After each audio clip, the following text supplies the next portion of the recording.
Merindukan Tuhan di Sion. Apa sebenarnya yang istimewa dari Gunung Sion dan apa maksudnya merindukan Tuhan? Apakah saat ini kita hanya bisa merindukan Tuhan di Gunung Sion atau kita bisa juga merindukan Tuhan di tempat kita masing-masing? Kenapa Daud menuliskan hal ini gitu, bahwa orang-orang diminta untuk berdoa bagi kesejahteraan Yerusalem dan apakah itu masih applicable buat kita sekarang? Apakah kita masih kayak sekarang mendoakan Yerusalem? Apakah ini karena, maksudnya pemilihan Sion ini karena ya bangsa Israel ada di situ, tinggal di situ, atau ada sesuatu yang berbeda gitu? Kenapa sih Sion ini sepertinya seakan-akan kayak terhormat banget gitu?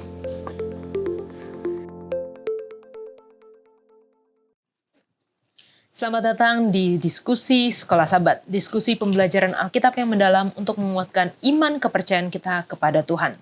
Senang sekali setiap pekan bisa menemani pemirsa sekalian untuk mempelajari pelajaran yang sepanjang triwulan pertama tahun 2024 membahas mengenai kitab Mazmur, kitab puji-pujian yang bukan hanya berisi puji-pujian semata tetapi banyak pelajaran-pelajaran yang kita bisa dapatkan dan telah kita pelajari sepanjang 10-11 minggu yang lalu. Dan saat ini kita akan belajar mengenai merindukan Tuhan di Sion. Dan di studio sudah hadir sahabat-sahabat yang akan menemani kita berdiskusi. Terima kasih sudah datang. Dan tentunya kita juga senang untuk menyapa teman-teman yang menyaksikan melalui media online, terutama yang telah menuliskan di kolom komentar YouTube channel Diskusi Sekolah Sabat. Untuk yang pertama, saya bisa minta Pendeta Wilson untuk membacakan. Oke, yang pertama dari Eko Wibowo. Shalom, terima kasih pelajaran Sekolah Sabatnya, Tuhan memberkati. Yang kedua dari Palmi Suhi. Terima kasih pembahasannya sangat membantu. Yang ketiga dari Kasim Lokuman. Shalom, puji Tuhan, terima kasih pembahasan SS yang sangat membantu mengerti tujuan Sekolah Sabat minggu ini. Tuhan berkati, dari anggota gereja SDA Keningau, Sabah, Malaysia. Dan yang terakhir dari Luseh Mindung. Amin, puji Tuhan, saya amat diberkati dengan diskusi pelajaran Sekolah Sabat ini. Amin, puji Tuhan. Selanjutnya Pendeta Heski boleh bacakan. Baik, ada dari Maijal Udin. Salam dari gereja SDA Kampung Masolok. Terima kasih. Diskusi pelajaran Sekolah Sabat sangat membantu untuk memahami. Amin, Tuhan memberkati. Selanjutnya, Willy Sui. Amin, puji Tuhan. Terima kasih diskusi yang sangat-sangat membantu pemahaman saya. Pasti juga buat pemirsa semua. Salam kasih dari gereja SDA Ulu Dusun Sandakan, Sabah. Amin. Sieni Langi, SPD. Terima kasih untuk diskusi pelajaran Sekolah Sabat. Tuhan memberkati. Salam dari jemaat Pinonobatuan, Bolmong. Amin. Ayeril Pro. Salam dari gereja SDA Kampung Gaur, Kota Belut, Sabah. Terima kasih pelajaran Sekolah Sabat dewasa yang menguatkan keimanan dekat kepada Tuhan. Amin. Amin, puji Tuhan. Selanjutnya Bang Glenn. Ada beberapa yang memberikan komentar. Yang pertama, Mercy Cray. Luar biasa, Tuhan Yesus memberkati. Lalu yang kedua, Freddy Waani. Puji Tuhan, senang mendengar pelayanan firman yang begitu jelas dari Freddy Waani di Manado, Sulut. Amin. Selanjutnya dari Medina Yenusi. Puji Tuhan, makasih diskusi pelajaran Sekolah Sabat sangat jelas bagiku. Dan yang terakhir dari M. Watu Randang. Amin. Terima kasih untuk diskusi Sekolah Sabat yang mudah dipahami dan dimengerti. Tuhan Yesus memberkati. Dari GMHK Jemaat Treman, Minahasa Utara. Amin. Puji Tuhan. Terima kasih teman-teman yang telah menuliskan di kolom komentar. Puji Tuhan banyak ya. Ada absen-absen dari berbagai tempat, baik di Indonesia maupun di luar Indonesia. Ada banyak dari Sabah juga. Terima kasih sudah menyaksikan dan bagaimana kita senang bagaimana program ini bisa dapat membantu di dalam pembelajaran baik pribadi, keluarga maupun di dalam jemaat. Dan walaupun kita sudah masuk di pelajaran yang ke-11 ya, bagi teman-teman yang rindu untuk memiliki buku Sekolah Sabat seperti yang saya pegang saat ini, yang senang untuk belajar bersama dengan kami, silahkan hubungi nomor call center Hope Channel Indonesia dan kami akan mengirimkan buku ini ke tempat Anda masing-masing secara cuma-cuma. Kita akan belajar mengenai nyanyian Sion, merindukan Tuhan di Sion. Nyanyian Sion adalah nyanyian pujian yang mengagungkan keindahan Sion dan kedaulatan Tuhan yang memerintah dari gunung sucinya. Namun apa sebenarnya yang istimewa dari Gunung Sion dan apa maksudnya merindukan Tuhan? Apakah saat ini kita hanya bisa merindukan Tuhan di Gunung Sion atau kita bisa juga merindukan Tuhan di tempat kita masing-masing? Kita akan ikuti setelah yang satu ini. Biarlah segala yang bernafas memuji Tuhan. Haleluya. Kitab Mazmur adalah doa dan himne Alkitab yang terbaik sepanjang masa. Diucapkan dalam pujian, kegembiraan, kesedihan, dan keputusasaan. Kitab Mazmur telah berfungsi sebagai kitab doa dan penyembahan. Di manakah orang dapat menemukan kata-kata yang lebih mulia untuk mengungkapkan kegembiraan daripada di Mazmur pujian dan syukur?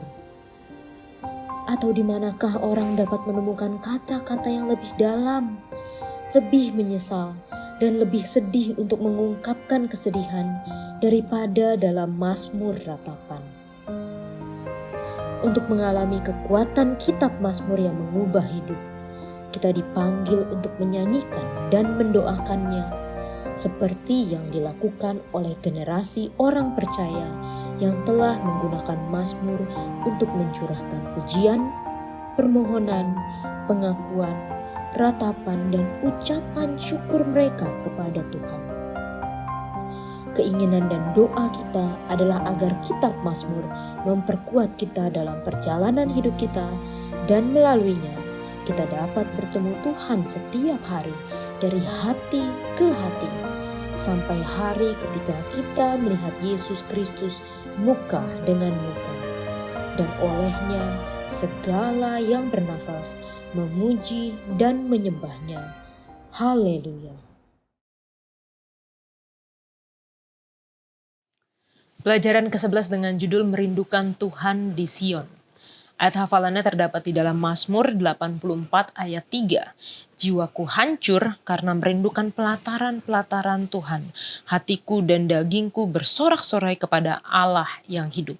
Kita akan membuka diskusi kita dengan doa dibawakan oleh Bang Glenn. Mari kita sama-sama berdoa. Bapa di surga, Bapa yang penuh kasih dan berkemurahan, kami datang kepadamu Bapa. Kami rindu untuk memahami Engkau, mengerti isi hatimu melalui pelajaran sekolah Sabat yang akan kami diskusikan sama-sama. Biarlah ini boleh menolong kami mempunyai pandangan yang lebih jelas tentang Tuhan. Dan dengan pertolongan Tuhan, kami lebih dipersiapkan untuk menyambut hari Tuhan yang sudah sangat dekat itu. Memberkati kami selama diskusi kami ini, demikian juga pemirsa yang sedang mendengarkan diskusi ini. Dalam nama Yesus kami berdoa. Amin. Amin. Oke, bicara mengenai Sion, ini hubungannya kalau pelajaran pekan lalu itu kita belajar mengenai sejarah bangsa Israel kan. Mazmur sejarah, bagaimana Mazmur menuliskan sejarah-sejarah atau cerita-cerita bangsa Israel.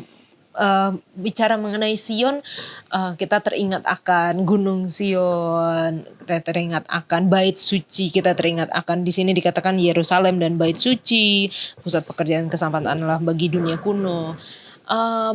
Nyanyian di Sion. Kalau teman-teman yang hadir di sini ada nggak nyanyian atau lagu yang mengingatkan kepada kampung halaman, Bang Glenn? Saya bingung kalau bicara kampung halaman. Kampungnya di mana? Kampungnya di mana? Karena ayah saya dan ibu saya beda suku. Saya dilahirkan di Jogja. Saya dibesarkan di Kalimantan. Dan sekarang saya ada di sini. Jadi saya tidak tahu punya kampung. Tetapi saya punya satu pengalaman. Iya.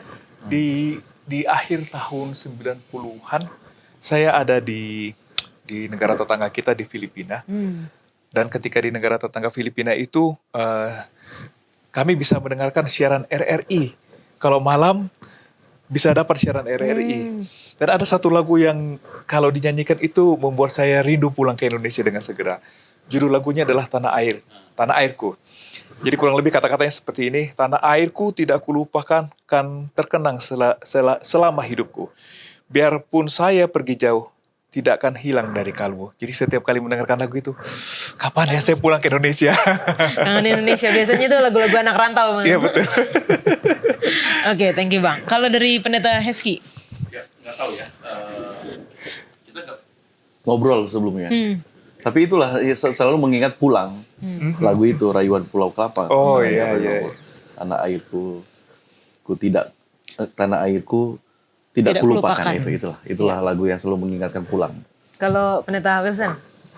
Ya, kayaknya kalau memang soal lagu yang paling mengingatkan pulang pasti lagu itu lah. Apalagi kan itu kan lagu dari iklan zaman dulu kan. dan ada hubungannya juga. Jadi saya ada pengalaman waktu saya lulus kuliah, waktu itu kebetulan di luar negeri, rindu pulang. Terus yang saya lakukan apa? Saya nongkrong di bandara, melihat pesawat, terus teringat lagu itu, terus teringat iklan itu. Wah, kayaknya pengen banget pulang. Ini seriusan nongkrong di bandara? Serius. Oke. Wah, ini cerita yang menarik nih. Iya. Mungkin bisa dipakai nih buat ilustrasi pelajaran kita hari ini. Oke. Nah, mungkin dari teman-teman yang di sini bisa lebih menjelaskan sebenarnya nyanyian Sion itu apa sih gitu, Bang Glenn? Jadi kalau saya lihat ini nyanyian Sion ini sebenarnya nyanyian kerinduan dari umat-umat Tuhan. Kan orang Israel itu kan setahun 3 kali mereka Ziarah.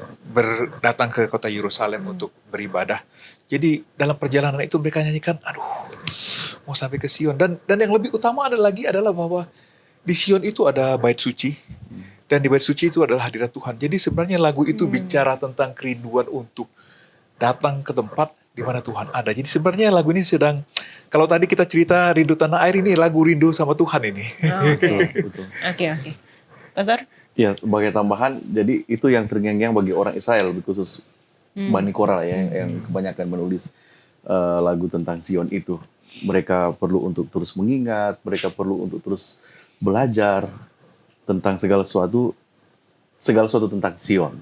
Jadi itu adalah merupakan, kenapa? Karena di sana ada pengharapan, di sana ada sukacita. Jadi ketika berbicara Sion, bait suci ada di sana ada pengharapan. Mungkin mereka sedang terserak lagi di mana ketika menyanyikan lagu Sion, lagu tentang Sion, itu berbicara tentang ada harapan. Kami susah sekarang, tapi ketika menyanyi lagu ini lagu pengharapan. Oke. Makanya buku lagu di gereja kita lagu Sion ya. Lagu Sion. Oke. Pastor Wilson? Ya, mungkin sebagai tambahan aja bahwa memang ziarah itu adalah bagian daripada budaya dan bagian daripada apa yang mereka nantikan. Mungkin kalau di Indonesia itu sama seperti kalau kayak mudik gitu kan ya. Mungkin itu sesuatu yang paling kita bisa terima. Atau mungkin kalau di Korea sana Chuseok gitu kan. Lunar New Year gitu lah ya. Jadi kan memang ada waktu-waktu di mana semua orang itu ya memang ingin melakukan perjalanan pulang. Dan ini ada nuansa religinya tentu ya, tentang bagaimana menyembah Allah. Tapi mungkin kalau yang sekuler juga ada ya. Kalau lagi rindu kampung halaman, nyanyinya lagu-lagu lagu-lagu sekuler, lagu-lagu Indonesia. Apalagi mungkin yang pernah di luar negeri kan pasti kan pernah aja kalau lagi rindu rumah, tiba putar lah, terserah mau bandnya apa, lagunya apa, tapi kan lagu-lagu Indonesia. Jadi mungkin itu sama juga kerinduan untuk dapat sampai di tempat yang familiar, tempat yang nyaman, tempat yang dirasa sebagai sebuah rumah. Seperti itu. Oke, kita masuk langsung ke Mazmur nih ya, ke Mazmur 84. Ini pasal pertama yang akan kita pelajari. Ada ayat yang sangat terkenal banget di Mazmur 84, yaitu kalau di ayat yang ke-11. Sebab lebih baik 1 hari di pelataranmu daripada 1000 hari di tempat lain.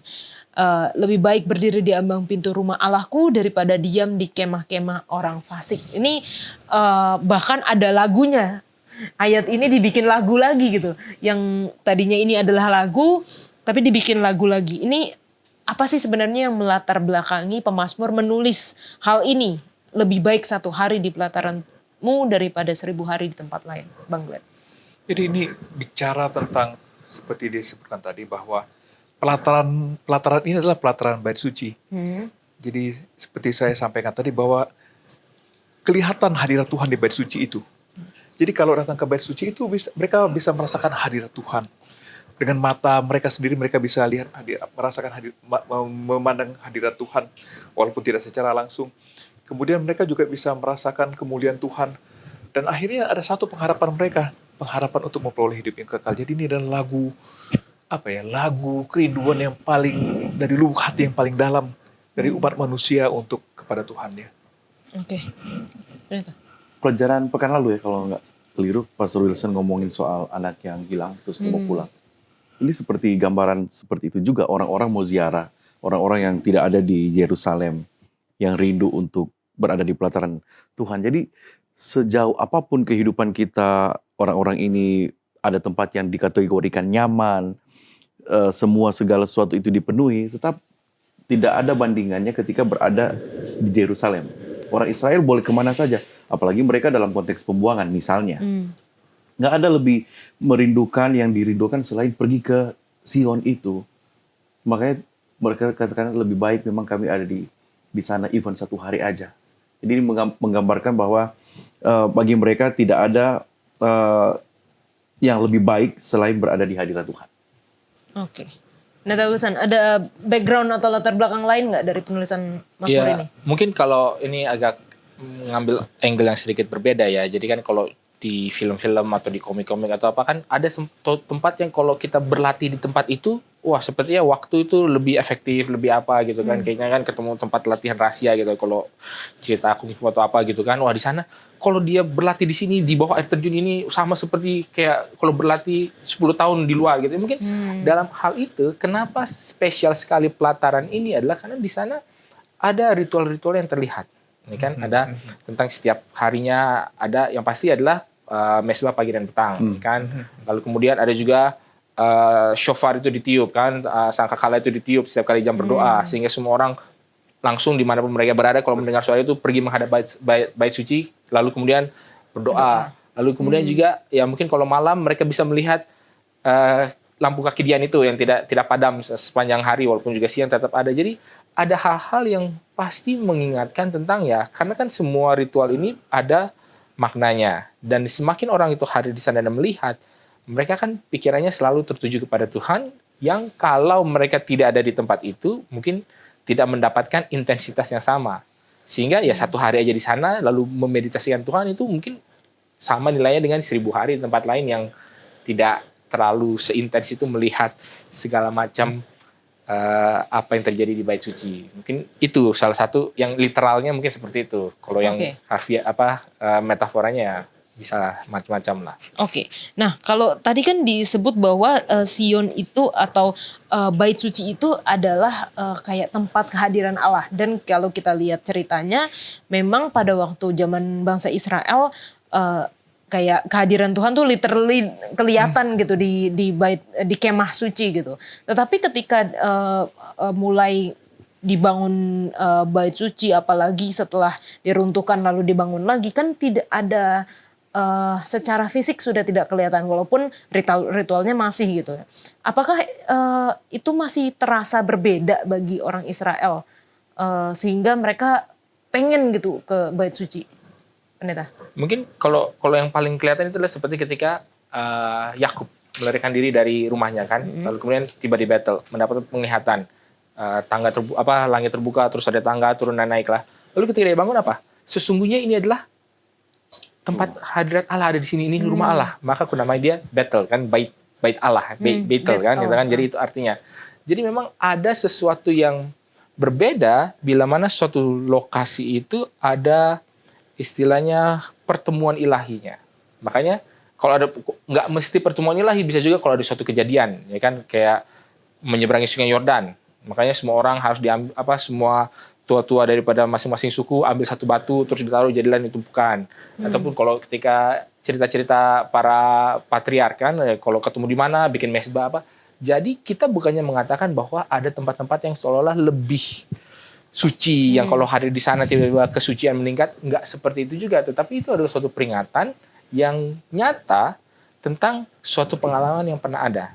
Dan ketika orang itu melewati itu lagi atau memang ketika memang melakukan ziarah dan sengaja untuk melihat ya mereka ya mengenang, memikirkan kembali, teringat kembali pengalaman, mungkin kalau ada komitmen atau apa di sana ya itu juga adalah hal-hal yang kita tidak mensakralkan tempatnya.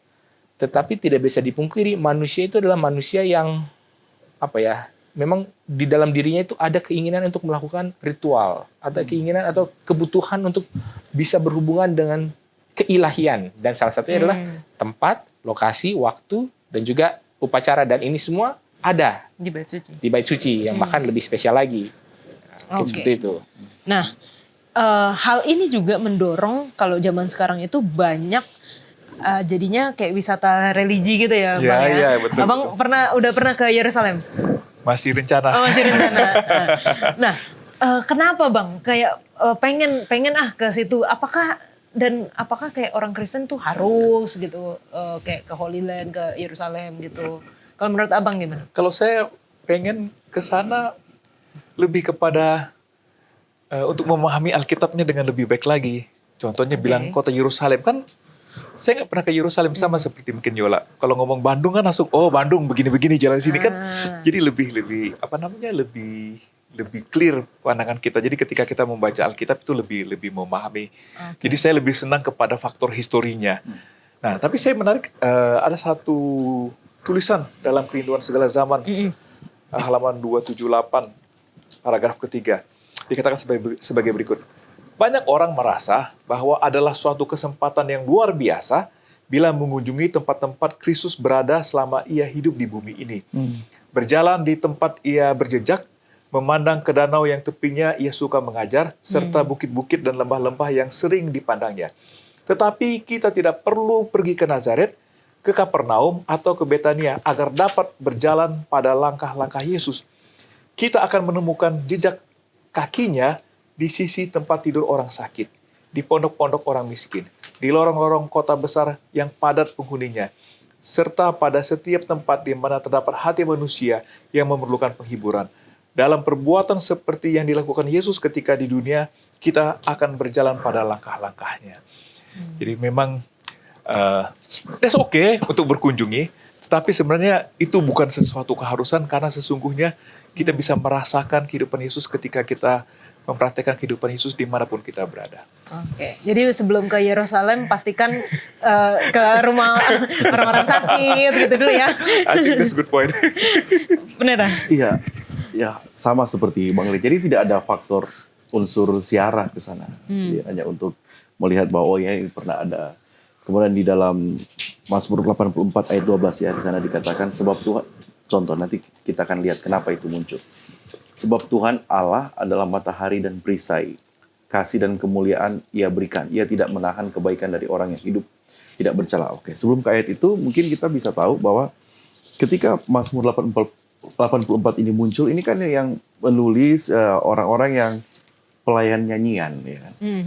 Pemandu lagu misalnya, atau pemimpin biduan di bait suci. Jadi ketika dia punya semangat, kerinduannya, bukan hanya sekedar waktu ada pada saat pelayanan dalam tanda kutip, tetapi pelayanan itu dijiwai.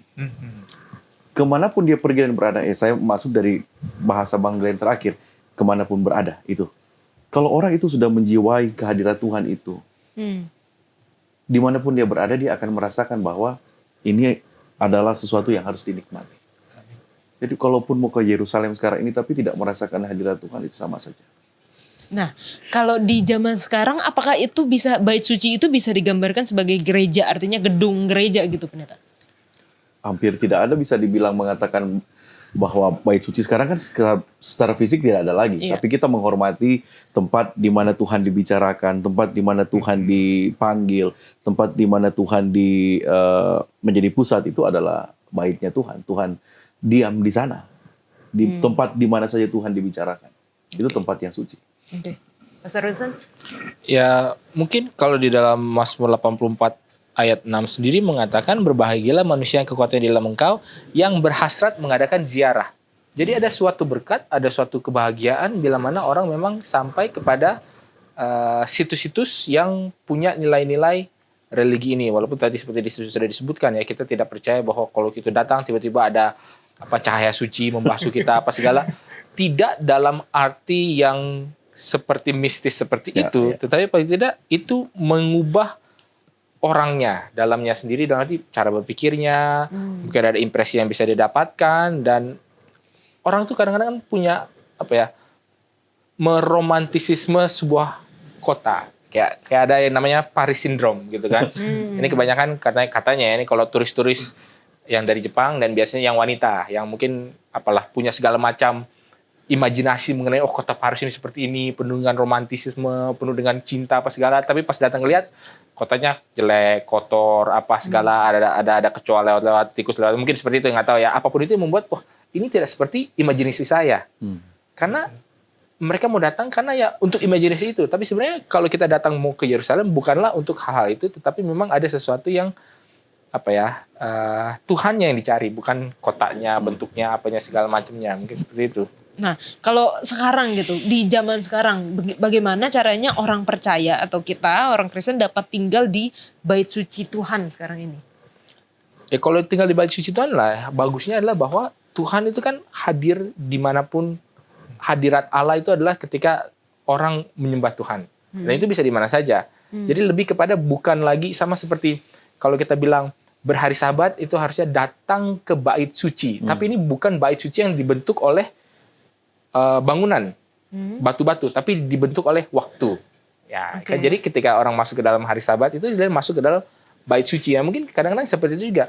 Ketika kita mau datang ke gereja dalam tanda kutip ya bukan lagi bangunan yang dicari, tetapi mungkin sikap hatinya, mungkin intensinya, mungkin motivasinya, dan ketika kita memiliki hal itu ya berarti kita sudah ada di dalam mindset ya inilah kita ada di dalam hadirat Tuhan tanpa kita mengetahuinya. Seperti itu. Oke, baik, terima kasih. Nah, teman-teman jangan kemana-mana karena kita akan kembali lagi untuk membahas mengenai merindukan Tuhan di Sion setelah yang satu ini.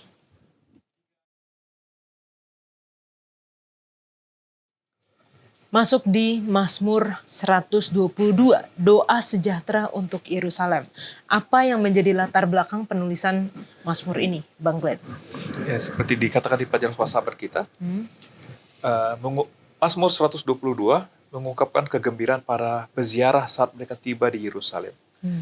Ziarah ke Yerusalem adalah saat yang menyenangkan ketika umat Tuhan bergabung 3 kali dalam setahun untuk memperingati kebaikan Tuhan terhadap mereka di masa lalu dan sekarang. Jadi satu sukacita, satu kegembiraan.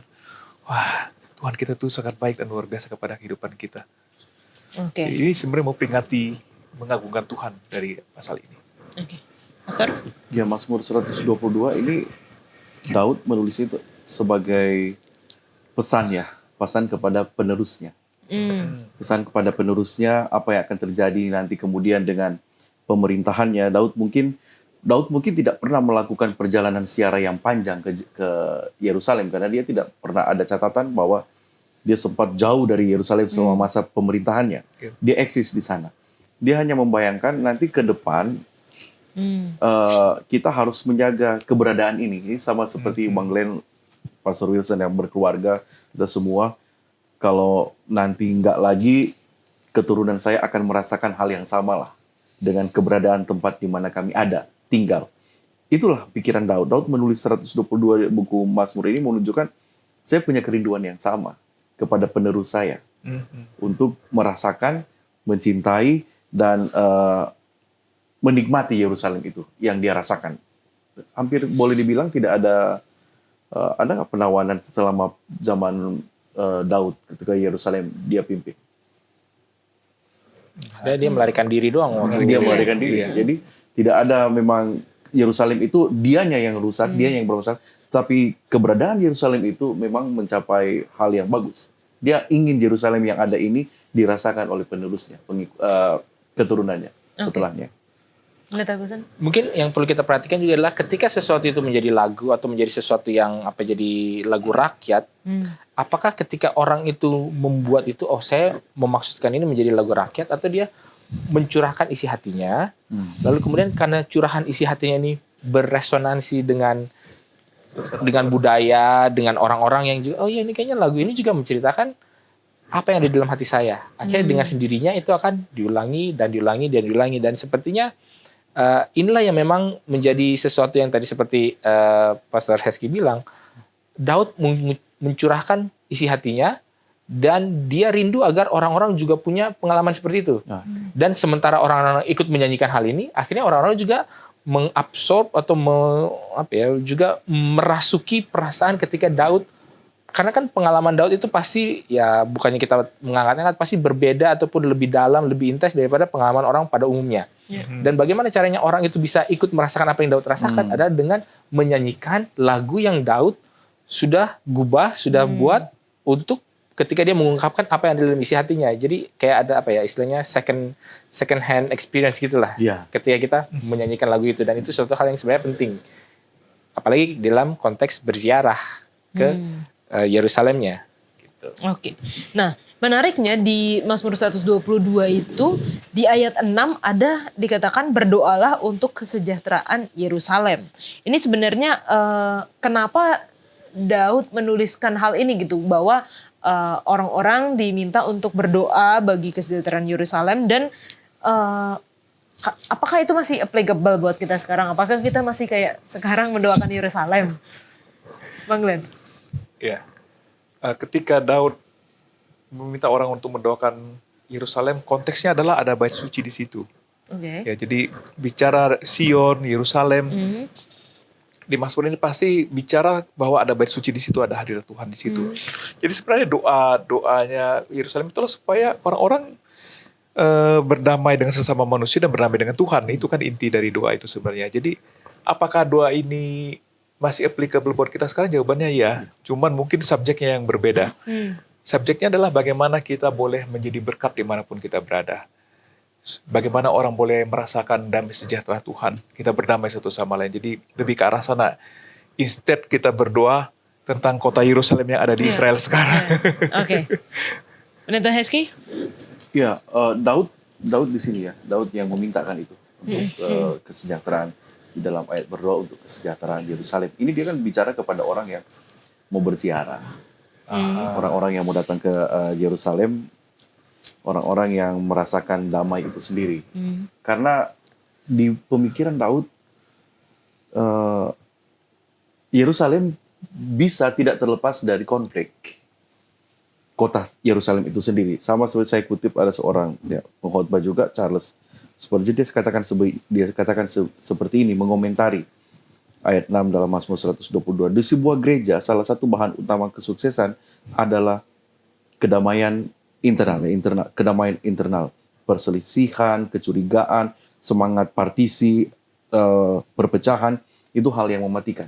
Jadi ketika kita mendoakan Yerusalem dalam tanda kutip, tempat di mana kita bertumbuh, berziarah secara rohani yang sama seperti Bang Glenn katakan, tidak masalah. Kita harus mendoakan kedamaian tempat di mana kita berkomunikasi, berhubungan dengan Tuhan. Gak enak kan kalau di gereja ada partisi membedakan anak-anak dan ruangan anak-anak dan ruangan orang tua ya boleh. Tapi kalau partisi dalam hal ujung-ujungnya perpecahan, makanya kita harus selalu mendoakan. Yerusalem tidak eksis lagi secara bait suci, nggak ada lagi. Tapi tempat di mana Tuhan itu dibicarakan ya di gereja kita sekarang, kita doakan kedamaian di gereja di mana kita. Iya. Dan jadi, kalau mau tambahan, ayat ini menarik karena kalau kita lihat di dalam bahasa aslinya itu sebenarnya aliterasi. Karena shalom, peace kan. Terus Yerusalem, shalom juga. Lalu berdoa itu dari shalom. Jadi kalau di dalam bahasa aslinya saya nggak bisa bilang shalom, Yerusalem. Jadi ya itu mungkin ada sisi puitisnya juga tentunya. Tapi memang ada permainan kata antara shalom yang adalah damai, kesejahteraan dengan ya Yerusalem yang adalah kota damai atau kota yang berfondasi kedamaian. Jadi seolah-olah mengangkat kembali atau meneguhkan bahwa ya memang inilah kota damai, ya kita doakan supaya dia damai. Gitu. Iya, dan kalau kita baca di ayat selanjutnya ya, biarlah orang-orang yang mencintaimu mendapat sentosa, biarlah kesejahteraan ada di lingkungan tembokmu dan sentosa di dalam purimu. Oleh karena saudara-saudaraku dan teman-temanku, aku hendak mengucapkan semoga kesejahteraan ada di dalammu. Jadi kayak kita tuh mendoakan bukan cuman kita, tapi kita mengajak juga orang-orang, teman-teman kita, saudara-saudara kita tuh mendoakan untuk tadi perdamaian, shalom itu ya tadi ya. Oke. Nah, Pendeta Wilson ada yang mau ditambahin lagi dari yang tadi? Udah. Oke. Nah, kita masuk di pelajaran selanjutnya, pelajaran hari Selasa di Mazmur 87. Nah, kembali tiap kita baca satu Mazmur atau satu pasal, apa sih latar belakang dari penulisan kitab ini, Bang Glenn? Jadi Mazmur 87 itu sebagai perayaan untuk pilihan Tuhan atas kota Sion itu dan kasihnya kepada kota Sion itu. Jadi ini bicara tentang dari semua banyak kota, ini saya pilih kota ini sebagai kota yang saya kasih. Bukan supaya mereka menjadi kota eksklusif, tapi ini adalah sumber berkat. Jadi ini yang mau disampaikan dari Mazmur 87 ini. Oke. Pendeta Heski? Iya, kenapa menarik Mazmur 87 itu kalau sesuatu kota diinaugurasi itu pilihan itu menarik. Dan kalau lebih jauh, kenapa ini menarik Mazmur 87 sebagai kota yang dipilih oleh Tuhan itu Sion itu, atau ya kan itu kan ada dasar pemerintahan Tuhan, nanti di sana itu digambarkan. Dari sana nyanyian pujian pengharapan muncul, ya, Song of Zion kata. Kemudian sebenarnya ini juga jadi menarik ketika dipilih bukan hanya sekedar itu khusus, tapi itu akan menjadi central of universal worship. Pusat penyembahan secara universal. Tentu sekarang kita tidak ngomongin itu lagi karena sentralnya tidak ada lagi. Jadi istimewa sekali. Jadi latar belakangnya Tuhan menjadikan Sion ini adalah pusat atau sentral dari penyembahan universal. Tempat, bukan gunung itu yang harus disembah. Enggak. Makanya di sana digambarkan Bukit Sion, ada lembah-lembah di Sion, itu menunjukkan everything tentang Tuhan. Tuhan itu bertakhta di langit, di bumi, di laut, itu berarti segala hal.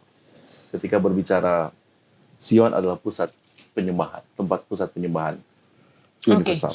Nah, kalau misalnya pekan lalu kita belajar mengenai bagaimana Allah itu memilih Israel sebagai umat pilihan karena dari Abraham gitu kan. Allah milih satu orang, Abraham, keturunannya akan menjadi besar, keturunan itu akan menjadi umat pilihan Allah. Apakah ini karena, maksudnya pemilihan Sion ini karena ya bangsa Israel ada di situ, tinggal di situ, atau ada sesuatu yang berbeda gitu? Kenapa sih Sion ini sepertinya seakan-akan kayak terhormat banget gitu? Ya mungkin Yerusalem itu kan pertama kali disebutkan adalah ketika Abraham, ya kan keluar di Melkisedek gitu kan, ketika diselesai ini lalu kemudian Melkisedek Raja Shalem. Ya mungkin memang sudah ada bahwa Tuhan menentukan suatu lokasi untuk menjadi di mana namanya akan ada, ya kan, ketika Daud mau membuat bait suci juga kan Allah yang menentukan. Dan kalau kita lihat di dalam kisahnya, ketika Daud, salah satu dosa Daud selain Batsheba adalah dia menghitung tentara Israel, disensuskan prajuritnya ya, supaya mungkin menunjukkan betapa hebatnya dia, betapa dia punya banyak pasukan. Tapi kan akhirnya kena tulah kan, lalu disuruh pilih 3 tulah, lalu akhirnya adalah tulahnya. Lalu kemudian bagaimana tulah itu berhenti? Ketika Nabi Gad bilang bahwa sekarang kamu harus pergi ke tempat ini dan dirikan mesbah bagi Tuhan, supaya tulah itu berhenti, supaya Tuhan menunjukkan bahwa ya dialah sebenarnya yang adalah pelindung, dialah yang sebenarnya adalah yang memberikan keamanan, kenyamanan, bukan pasukan yang begitu banyak yang dimiliki oleh Daud sebagai seorang raja. Nah, jadi mungkin dari kisah-kisah seperti itu ya mungkin menunjukkan bahwa memang Allah mau menunjukkan bahwa dia bisa itu tinggal, sama seperti ketika di padang gurun Musa diinstruksikan untuk membentuk Ka'bah supaya aku bisa diam di dalamnya. Itu kan Ka'bahnya yang masih berpindah-pindah, yang masih portable. Yeah. Dan ketika sudah sampai di tanah perjanjian, akhirnya mau dibangun yang benar-benar fix. Inilah rumah yang di dalamnya ada nama Tuhan. Nah, itu kan yang Salomo bilang kan. Lalu kemudian kalau orang Israel berdoa, kalau engkau tidak mendatangkan hujan dan kami berdoa menghadap kepada ini, biarlah engkau mendengar dan segala-galanya. Jadi memang Tuhan ini sepertinya Allah ini mau menetapkan suatu tempat yang bisa menjadi pusat. Paling tidak secara fisik itu ada dan bisa dilihat. Dan itulah Yerusalem, dan yang lebih secara spesifik lagi ya bait suci. Itunya. Oke. Nah, sekarang kita masuk di Mazmur yang selanjutnya. Ini menarik nih. Mazmur 46. Ayat yang terkenal juga. 46 ayat 2, Allah itu bagi kita tempat perlindungan dan kekuatan sebagai penolong dalam kesesakan sangat terbukti. Dan kita bisa melihat bagaimana setelah itu ada kota Allah disebutkan di situ yang merujuk kepada Sion. Lalu Allah ada di dalamnya, kota itu tidak ada goncang. Tapi ada gambaran juga bagaimana dunia ini digambarkan bangsa-bangsa ribut, kerajaan-kerajaan goncang. Tetapi Tuhan itu selalu beserta dengan kita. Nah, sebenarnya penulisan Mazmur 46 ini latar belakangnya gimana, Bang? Jadi yang Daud mau katakan bahwa di dunia ini karena sudah ada dosa, hidup kita tidak seindah seperti yang Tuhan rencanakan. Ada banyak pergumulan, ada banyak penderitaan, ada banyak bencana alam dan lain sebagainya. Nah, di tengah-tengah semua masalah-masalah ini, Daud mau mengajak pikiran kita, ada Tuhan. Bahwa ada kota benteng kita. Di ayat terakhir dikatakan, Tuhan semesta alam menyertai kita. Kota benteng kita ialah Allah Yakub Selah. Jadi, ini dunia kita penuh pergumulan, penuh penderitaan. Tapi jangan takut, kita punya Tuhan yang luar biasa. Pendeta. Ya, tadi saya sempat mengutip Mazmur 84 ayat 12 bahwa Tuhan itu digambarkan seperti matahari. Matahari yang jangkauannya nggak ada yang bisa membatasi. Betul. Tidak ada yang membatasi. Dan itu terlihat di dalam Mazmur 46. Saya hanya meneruskan apa yang sudah Bang Glenn katakan bahwa Tuhan itu ready, Tuhan itu siap. Dia tidak terbatas. Mazmur 46 kan ini mau menggambarkan dunia ya, bukan hanya sekarang, bukan hanya Sion lagi, bukan hanya Yerusalem lagi, tapi gambaran tentang dunia yang spesifik kacau, dunia yang spesifik ada kekacauan, keributan, di sana ada masalah. Nah, bukan hanya di Sion, berawal dari Sion, pertolongan Tuhan kepada semua tempat yang dapat dijangkau oleh matahari. Jadi sebagaimana matahari itu menjangkau semua lapisan permukaan bumi ini, pertolongan Tuhan juga itu sama untuk semua bumi. Awalnya dimulai dari Sion. Jadi itu latar belakang mungkin tambahan dari apa yang sudah dikatakan. Oke, jadi saya mulai dapat nih kayak jalan ceritanya gitu ya. Dari Sion digambarkan Tuhan sebagai matahari, lalu digambarkan mulai dari Sion yang adalah rumah segala bangsa, dari situlah mengalir berkat-berkat kepada seluruh bangsa. Oke, teman-teman jangan kemana-mana karena kita akan lanjutkan diskusi kita setelah yang satu ini.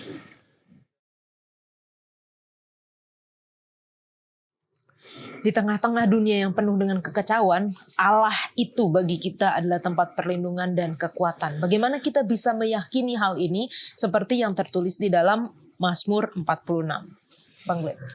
Ya, tadi seperti yang telah disampaikan oleh Pendeta Hesti bahwa Allah itu seperti matahari dan di bumi ini tidak ada tempat yang tidak tersinari oleh matahari. Jadi Tuhan mau memberitahu eksistensinya bahwa apapun bisa terjadi di dunia ini, tetapi saya yang mengendalikan segala alam semesta ini.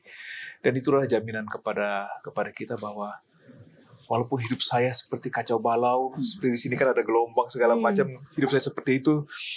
Jangan takut, jangan khawatir, ada Tuhan yang memegang kendali. Oke. Prakteknya pendeta, mungkin pendeta yang pernah pendeta lakukan gitu kalau lagi galau, gimana biar bisa tetap memiliki kedamaian dalam hati? Kapan pendeta bisa damai? Pendeta Pastor Wilson. Enggak ya? Enggak, itu pertanyaan itu dia mau jawab, tapi kalau kita sudah memilih, kan sepertinya kok tanya kepada pendeta karena profesi ya, bukan pekerjaan saja, itu profesi ya, pelayanan. Kita yang harus menciptakan kedamaian itu sendiri.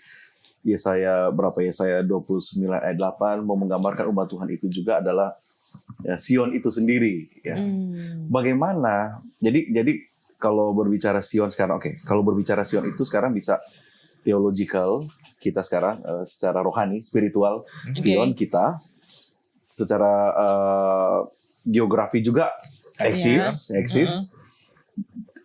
Akan juga terjadi eskatologi, nanti ketika datang itu akan terjadi. Nah, kalau tadi kita berbicara Sion itu sumber di mana Tuhan mengeluarkan kedamaiannya. Berkatnya muncul dari sana. Bagaimana kita bisa menjadi berkat bagi orang lain? kita sebagai Sion rohani. Kalau kita nggak merasa damai, kalaupun ada kesusahan, makanya didoakan terus para pendeta ini supaya damai, anggota jemaat senang, wah pendeta itu seperti itu ya, damai. Kalau kita, oke itu pendeta. Semua orang yang percaya kepada Tuhan itu adalah Sion. Kita harus terpancar kedamaian, kemana kita pergi orang rasa damai. Kan enak ada Bang Glenn, kan enak ada pendeta Wilson, kan enak kalau ada Sis Jola. Kalau datang baru dengar namanya, aduh dia mau datang ya, aduh repot lagi. Ya enak. Jadi bagaimana ya kita harus berusaha dengan pertolongan Tuhan. Sion lah kita itu sumber jalur untuk di mana Tuhan memberikan damai. Oke. Ini mungkin tadi pas pendeta ngomong pendeta harus didoakan itu kita ketawa. Tapi ini benar loh. Maksudnya benar bahwa anggota jemaat itu diajak juga untuk mendoakan pendetanya gitu kan. Kalau ketua jemaatnya seperti Bang Glenn semua enak. Bukan hanya mendoakan, terlibat aktif di dalam pekerjaan pelayanan itu membantu sekali. Oke. Pendeta Wilson? Ya mungkin satu hal juga yang dilihat menyambung bagaimana itu menjadi sumber damai. Kita bisa lihat sebagai contohnya seperti Yesus kan. Kita tahu bahwa ketika Yesus menyembuhkan orang kusta, kita tahu bahwa kusta itu kan adalah kenajisan, kejijikan ya kan. Orang yang menyentuh kusta itu akan menjadi najis juga kan. Tetapi ketika Yesus menyembuhkan orang kusta apa? Dia pegang dulu orangnya baru disembuhkan. Jadi istilahnya ketika Yesus menyentuh orang itu bukannya kenajisannya yang datang kepada Yesus, tapi Yesuslah yang mentahirkan yang najis itu. Dan di dalam banyak hal ya kita melihat Yerusalem ini sebagai sumber damai mungkin juga seperti itu. Gimana ketika kita membayangkan, ketika kita ada niat ziarah untuk datang ke yang secara fisiknya langsung, itu membuat apa yang tadinya kekacauan, yang tadinya Babel, ini kan dikontraskan lagi antara Sion dengan Babel, antara Yerusalem dengan Babel yang damai dengan kekacauan, ya mungkin seperti itu juga. Tadi kalau di dalam Mazmur yang 46 tadi yang bicara soal apa kekacauan apa segala macam ya dikontraskan dengan ya Sion yang adalah tempat damai. Ya, mungkin dalam konteks itu kita bisa melihat sebenarnya apa sih intisari, apa sih yang bisa menjadi aplikasi praktiknya dalam kehidupan kita. Yang mungkin satu adalah bahwa kalau orang rindu untuk datang ke Sion supaya mendapatkan damai, ya biarlah bagaimana orang rindu untuk ada di sekeliling kita supaya mereka juga bisa mendapatkan damai yang kita punyai yang harusnya itu berasal daripada Allah sendiri. Mungkin salah satunya seperti itu. Oke. Nah, dan ini kita bisa lihat bagaimana gambaran kita orang percaya itu digambarkan sebagai Gunung Sion itu di dalam Mazmur 125 ayat 1 dan 2 ya. Mungkin saya bisa bacakan. Orang-orang yang percaya kepada Tuhan adalah seperti Gunung Sion yang tidak goyang, yang tetap untuk selama-lamanya. Yerusalem, gunung-gunung di sekelilingnya, demikianlah Tuhan sekeliling umatnya dari sekarang sampai selama-lamanya. Jadi mungkin Bang Glenn bisa jelasin kenapa sih ayat ini ditulis seperti itu, bahwa orang-orang yang percaya kepada Tuhan itu seperti Gunung Sion juga. Oke, jadi kita harus mengerti latar konteks ketika ini ditulis. Oke. Bahwa dulu itu kota-kota selalu dibangun di atas gunung. Ya, kenapa bikin di atas gunung? Jadi bayangkan kalau bagaimana saya menjelaskan. Kalau kota di atas gunung, orang kan menyerang dari bawah. Ketika mereka menyerang dari bawah, ini kan akan mudah dikalahkan dengan yang ada kelihatan dari atas ya kan. Jadi alasan mengapa dibilang di Gunung Sion, karena memang kota-kota itu akan dibangun di atas gunung supaya untuk gampang melindungi segala macam. Jadi memang di atas gunung. Nah, saya pikir ini ada hubungannya dengan tadi di Mazmur 46. Di situ dikatakan bahwa gunung-gunung akan dilempar ke tengah lautan, ya kan? Gunung-gunung akan. Jadi ini sedang berbicara ada gunung, ada kota yang ada Tuhan di situ. Lalu ada gunung-gunung lain yang tidak ada Tuhan di situ. Gunung-gunung yang lain ini akan hancur, tetapi di mana ada Tuhan maka dia akan tetap berdiri. Jadi yang mau disampaikan dalam Mazmur 125 ayat 1-2 ada, kalau tadi sudah kita katakan kalau saya menjadi Sion, artinya saya ada hadir Tuhan di dalam hidup saya. Maka saya merasakan damai, saya merasakan kekuatan, dan saya akan tetap berdiri teguh di tengah-tengah pergumulan kita yang ada hidup di dunia ini. Jadi ini jaminan dan pengharapan kepada kita yang hidup di tengah dunia yang semakin kacau balau ini. Iya, iya. Neta? Ya, eschatological Sion lah ya. Sion nanti pada akhir zaman dihubungkan dengan Mazmur 125 ayat 1-2, pertanyaan Yola yang sudah dijelaskan oleh Bang Glenn juga. Berat ya hidup jadi Sion dalam tanda kutip di akhir zaman yang penuh dengan kekacauan. Itu berat. Tapi saya ingat Yesaya 40 ayat 31 ya. Orang-orang yang menanti-nantikan Tuhan mendapat kekuatan baru. Mereka seumpama Raja Wali yang naik terbang dengan kekuatan sayapnya, berlari, nggak lesu, berjalan, nggak lelah. Itu sama dengan pelajaran sekolah sahabat katakan, tabah dan kuat. Mau menjadi pembawa damai di dunia yang sedang kacau, Bang Glenn? Wow. Iya, betul. Kami mungkin lebih mudah dari Bang Glenn yang seorang pengerja yang sehari-harinya bertemu dengan begitu banyak orang. Lingkungan saya dan Pastor Wilson, ya 4L, lo lagi kan. Kalau orang yang ada di dalam gereja, orang yang ada di komunitas kita, sedikit sekali mungkin kalaupun ada pelayanan keluar. Tapi Bang Glenn bertemu dengan orang-orang yang ada di luar. Belum tentu kami merasakan beban berat dari Bang Glenn ketika bertemu dengan orang lain. Jadi, maka ini pengharapan juga bagi Bang Glenn, kuat Bang. Ketika menghadapi di luar sana, tabah.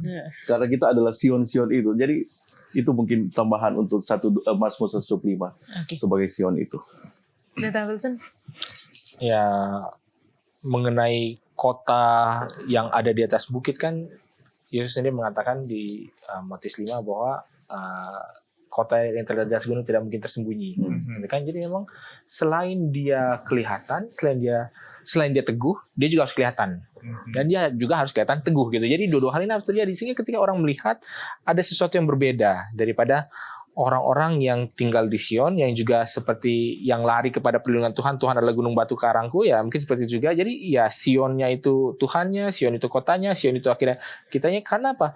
Ya itu menjadi sebuah seperti mercusuar gitu loh, yang bisa membuat orang melihat terang, bisa membuat orang mendapatkan arahan, tahu harus lari kemana gitu kan, sehingga orang tahu kalau ada masalah larinya ke orang-orang yang punya damai ini, orang-orang yang memang teguh berdiri seperti ini. Jadi ya kalau mau dilihat aplikasi yang ke arah sana itu sebenarnya ya kira-kira seperti demikian lah. Bagaimana caranya supaya orang-orang yang seperti Sion yang teguh dan batu karang yang kokoh ini bisa menjadi tempat perlindungan bagi orang-orang yang memerlukannya. Oke, jadi kalau misalnya saya bisa gambarkan dari awal Sion ini adalah kita, artinya Sion adalah tempat hadirat Tuhan gitu kan. Berarti di dalam kehidupan kita harus memiliki hadirat Tuhan juga gitu. Bukan hanya ketika kita datang ke gereja, bukan hanya hari Sabat, tetapi juga setiap hari di dalam kehidupan kita harus memiliki hadirat Tuhan di dalam kehidupan kita. Yang kedua tadi bagaimana Sion itu menjadi sumber atau sumber berkat untuk dialirkan kepada bangsa-bangsa yang lain. Artinya di dalam kehidupan kita perlu menjadi berkat untuk orang-orang yang ada di sekitar kita. Dan yang ketiga tadi, tidak tergoyahkan seperti Gunung Sion yang di atas bukit yang kelihatan, yang teguh, yang tabah, yang kuat ya. Dan dari situlah ada tempat perlindungan. Nah, di dalam pelajaran kita hari Kamis di paragraf ketiga nih, dikatakan bahwa Mazmur 125 adalah seruan bagi umat Allah untuk tetap tidak tergoyahkan dalam iman dan percaya kepada Tuhan, sama seperti Gunung Sion yang adalah tempat perlindungan mereka yang tidak tergoyahkan. Artinya meski kita tidak mengerti banyak hal, kita masih bisa percaya kepada kebaikan Tuhan. Nah, sejauh mana sih kita bisa? Memang ada hal-hal yang kita nggak bisa mengerti ya, dan di saat itulah kita percaya kepada Tuhan. Tapi mungkin ada alasan bagi orang, oh ya udah kalau gitu, toh kalau saya nggak bisa mengerti, saya nggak usah mencari tahu gitu, saya nggak usah belajar. Contohnya, yang penting saya percaya aja sama Tuhan. Kalau menurut Bang Glenn gimana? Kalau kita nggak belajar itu kita sedang menghina Tuhan. Karena Tuhan kasih kita otak. Dan gunanya otak adalah untuk kita belajar. Dan saya percaya bahwa mengenal Tuhan itu adalah perjalanan proses seumur hidup. Kita belajar untuk mengenal Tuhan. Jadi seperti Paulus katakan kan, ketika aku bayi dikasih ayatnya seperti apa sih? Air susu, lalu anak kecil makanan lunak, setelah dewasa makanan keras. Jadi itu adalah bicara proses kita mengenal Tuhan dari hal yang sederhana, akhirnya kita semakin memahami dan semakin mengenal Tuhan.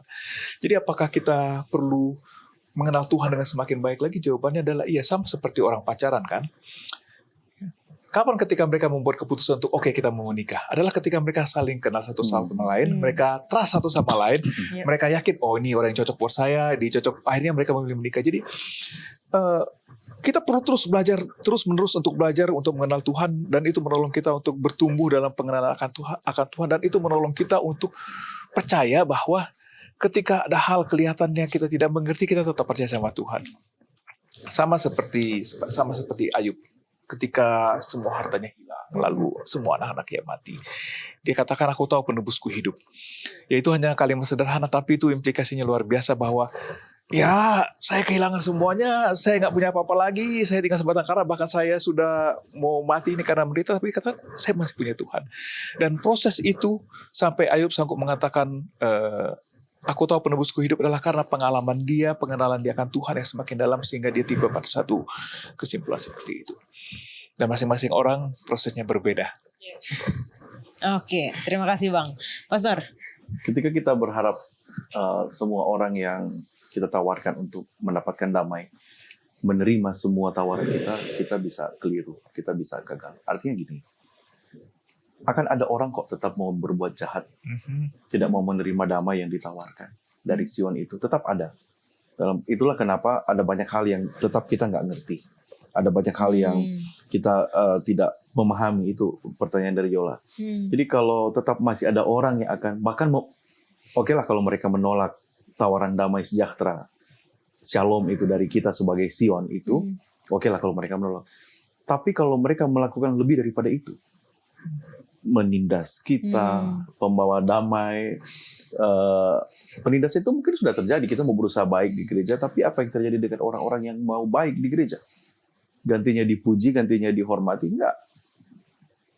Saya sedang membicarakan pengalaman orang lain kan. Ketika dia mau menjadi orang yang lurus, orang yang baik dalam gereja, itu gantinya itu jadi puja-puji untuk Tuhan, itu menjadi sasaran untuk menjadi korban. Nah, kita harus ingat bahwa tidak semua orang yang ditawarkan untuk mendapatkan damai sejahtera dari Sion itu akan menerima. Kuncinya, Mazmur 125 ini juga berbicara tentang penghakiman. Ayat 5. Tuhan kok nanti bertindak. Itu salah satu kekuatan bagi kita. Berusaha membawa damai, tidak menerima, tidak ada penerimaan. Sebaliknya kita mendapatkan penindasan. Sudah, kita nggak bisa buat lebih. Tuhan nanti akan bertindak. Oke. Ya, kalau dari saya sih mungkin sama seperti kenapa orang itu bisa tidur di atas pesawat gitu ya. Kalau coba bayangkan, orang ini ngerti nggak sih mesinnya ini cara kerjanya gimana? Mungkin kalau secara fisikanya mudah dimengerti, dipahami lah ya. Ada apa sayapnya, lalu kemudian angin di atas itu lebih cepat daripada angin di bawah, sehingga ada tekanan ke atas, itu adalah daya angkat. Oke, kita bisa pahami. Tapi apakah kita benar memahami cara bagaimana jetnya bekerja, bagaimana ketika pilot itu mengendalikan? Kita sebenarnya nggak paham. Tapi apa? Ya pokoknya ketika saya ada di dalam, saya tahu saya aman, saya akan sampai. Secara umum ya, kecuali kalau kita lain itu lain lagi. Tapi kita bicara bahkan orang itu bisa percaya kepada sesuatu yang sebenarnya dia tidak pahami. Jadi bukan berarti kita harus paham semuanya supaya kita bisa percaya, enggak juga. Tapi paling enggak ya dites lah. Ini benar nggak? Udah pernah kita naikin nggak? Lalu kemudian kita naikin, aman nggak? Sampai nggak ke tempat tujuan? Orang lain gimana pengalamannya? Kan itu semua menguatkan hal-hal apa paling tidak yang kita ketahui. Ya pasti ada hal-hal yang lebih dalam, yang lebih rumit, yang lebih teknikal, yang lebih teoritis yang tidak kita pahami. Apakah kita perlu cari tahu? Mungkin ya tergantung keperluan lah. Ada kalau mau jadi pilot harus tahu, mau jadi engineer harus tahu. Tapi kalau sebagai pengguna mungkin nggak begitu juga. Jadi maksudnya apa ya? Pertanyaan apakah kita harus paham supaya kita bisa percaya itu adalah sesuatu yang kalau menurut saya itu tergantung konteksnya seperti apa dan tergantung keperluannya. Tetapi pada dasarnya adalah itu semua dimulai dengan iman, gitu kan? Dengan kepercayaan. Saya percaya nggak ini bisa tetap aman membawa saya sementara saya tertidur tiba-tiba 5 jam kemudian saya sampai di Manado atau di mana ya? Kalau 5 jam mungkin dia sampai ke Papua lah, apapun itu kan. Tapi paling nggak ya itu menunjukkan bahwa ya saya percaya kepada sistem ini. Ya, pertanyaan kita percaya nggak terhadap sistem Allah ini? Siapakah Allah ini? Nah, kalau kita percaya, ya itu bisa membuat kita tetap teguh, walaupun kita tidak memahami segala sesuatu yang terjadi. Amin, amin. Terima kasih Pendeta Wilson. Nah, mungkin kesimpulan singkat aja mengenai merindukan Tuhan di Sion, Bang Ben. Merindukan Tuhan di Sion artinya selalu punya kerinduan yang besar seperti orang-orang ziarah itu pengen kapan ke Sion. Biarlah kerinduan saya juga, kerinduan kita semua juga kapan kita bisa ketemu sama Tuhan. Oke. Pendeta? Orang yang menulis kerinduan Mazmur itu adalah orang yang ada mengalami bagaimana Tuhan itu di bait suci. Kita harus mengalami Tuhan supaya bisa rindu dengan Tuhan. Pendeta? Ya mungkin salah satunya Sion itu kan pertama kali adalah ditaklukkan oleh Daud sehingga menjadi kotanya. Dan kemudian makanya Daud itu senang sekali dengan kota itu karena dia memiliki suatu pengalaman yang dia ingin rindu untuk ulang-ulangi, dia kenang-kenang sehingga dia mau ada di sana. Terlebih lagi ketika sudah dibangun mesbah Tuhan, bait suci Tuhan di sana. Jadi kerinduan kepada Sion ini ya bermacam-macam. Bisa karena sudah ada pengalaman di sana, lalu kemudian karena pengalaman itu dibangun lagi, lalu ditambahkan, diperbaiki, segala, memang menjadi suatu hal yang memang menyenangkan. Kita cari-cari, kita tunggu-tunggu. Itu secara fisik. Ya kalau secara nanti pembunuhannya ya ketika Tuhan datang, ya itulah kerinduan kita yang sebenarnya ke arah sana. Mungkin seperti itu. Oke, baik, terima kasih. Dan saat ini kita akan masuk di dalam sesi tanya jawab. Bagi teman-teman yang memiliki pertanyaan, silahkan tinggalkan di kolom komentar YouTube channel Diskusi Sekolah Sahabat dan kita akan membahasnya.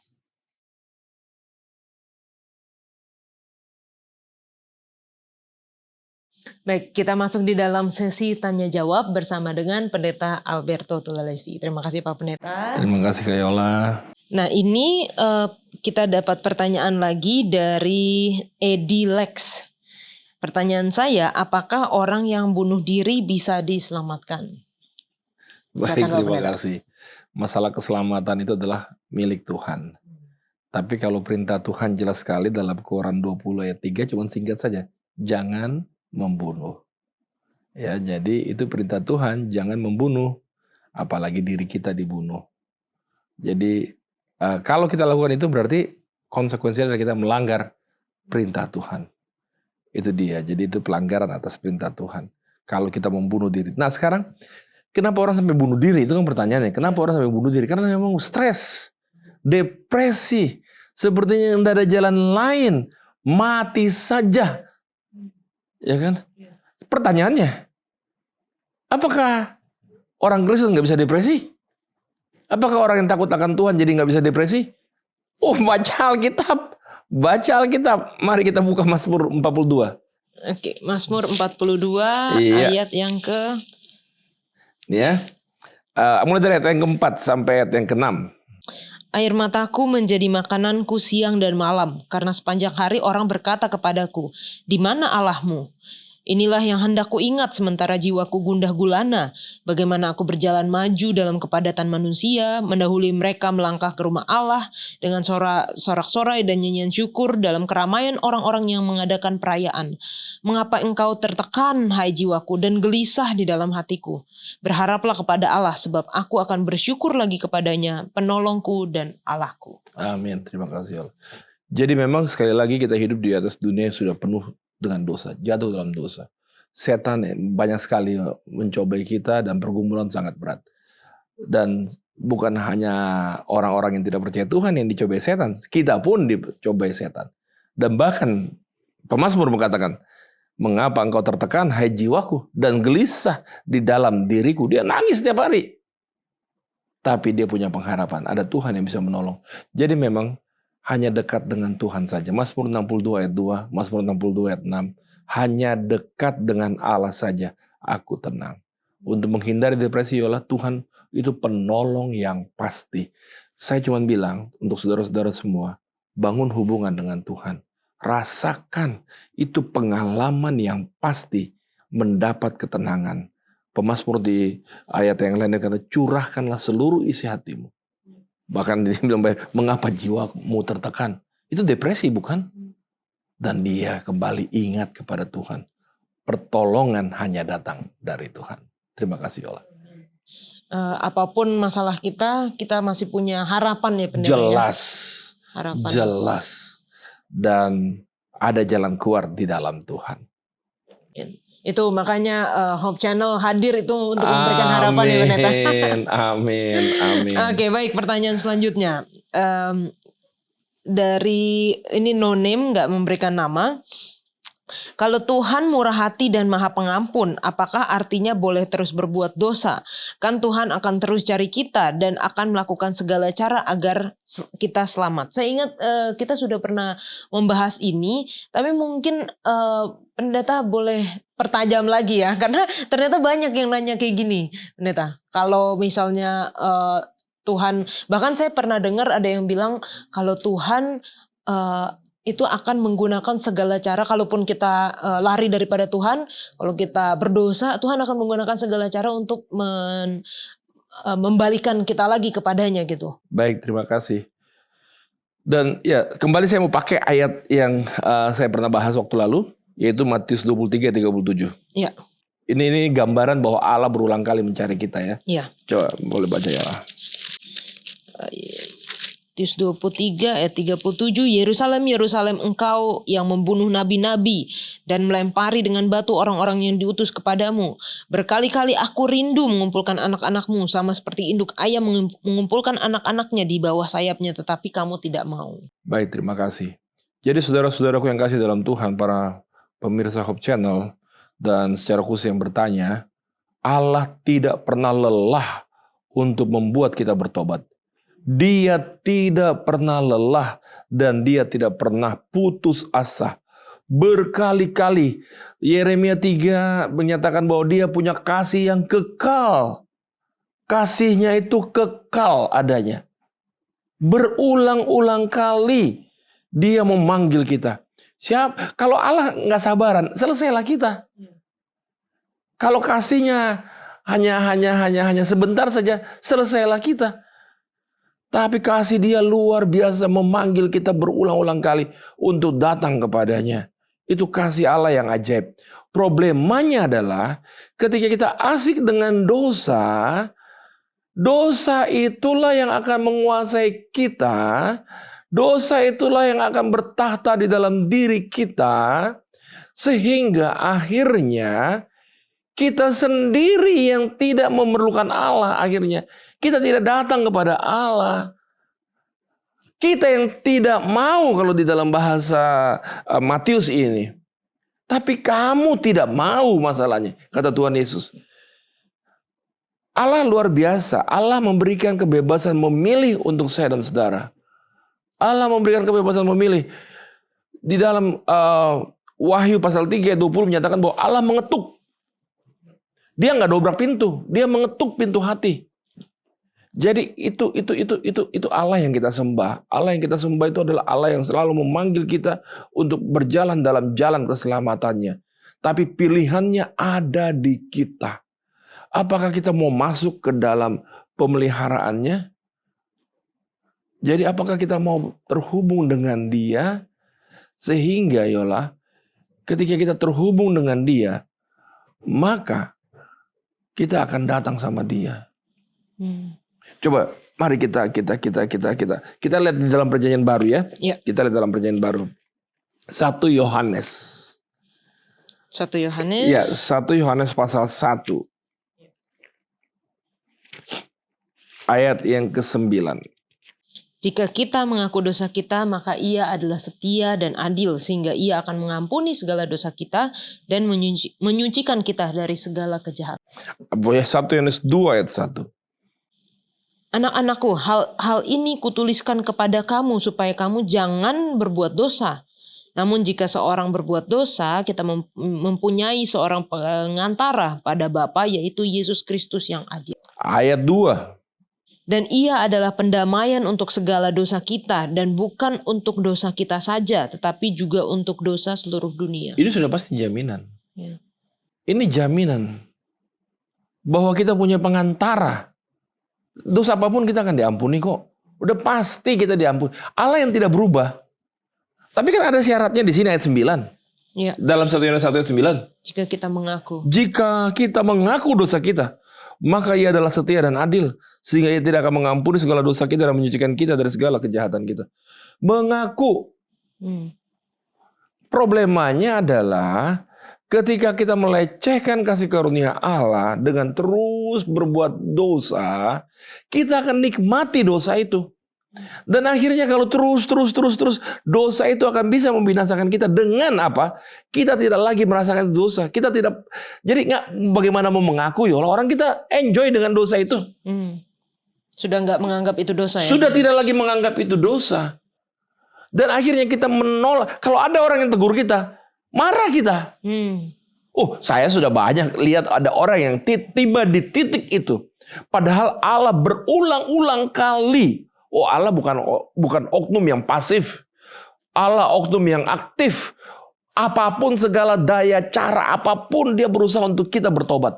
Ya. Pertanyaan pendeta, kalau yang suam-suam kuku gimana pendeta? Jadi kayak dosa nggak bikin dosa yang ini juga, tapi nggak aktif-aktif juga, maksudnya nggak baik-baik juga, gimana pendeta?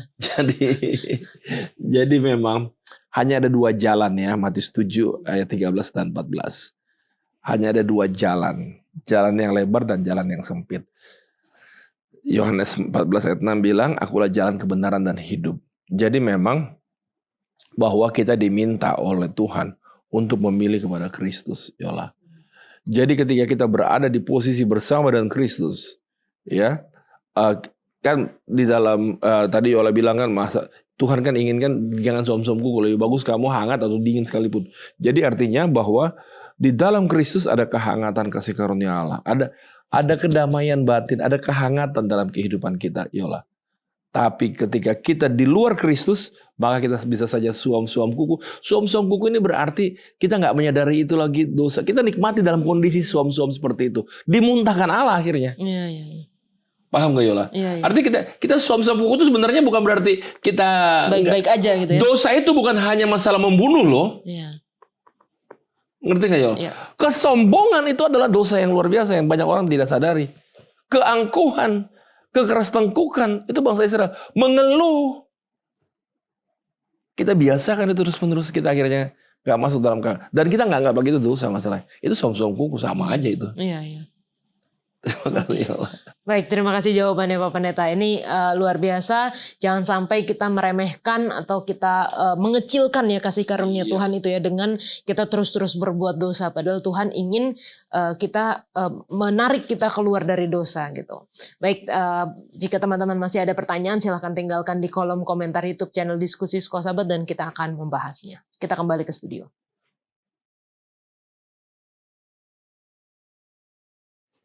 Untuk menutup diskusi kita minta Pendeta Wilson untuk berdoa. Baik, mari kita dalam doa. Ya Tuhan, Allah Bapa kami dalam kerajaan sorga, kami sungguh bersyukur berterima kasih ya Tuhan. Bila mana dalam diskusi ini kami boleh mengeksplorasi, menelaah tentang bagaimanakah kerinduan kami terhadap hadirat Allah yang dalam hal ini digambarkan ada di kota Sion.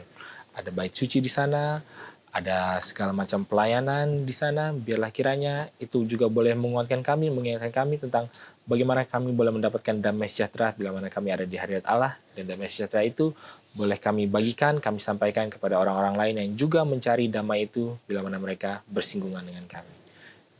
Sedangkan kami sepanjang sisa daripada segala kegiatan kami doakan di dalam Yesus. Amin. Amin. Terima kasih Pendeta Wilson, Pendeta Yoski dan juga Bang Glenn. Ibrani 10 ayat 22. Marilah kita mendekat dengan hati yang tulus dengan keyakinan penuh iman.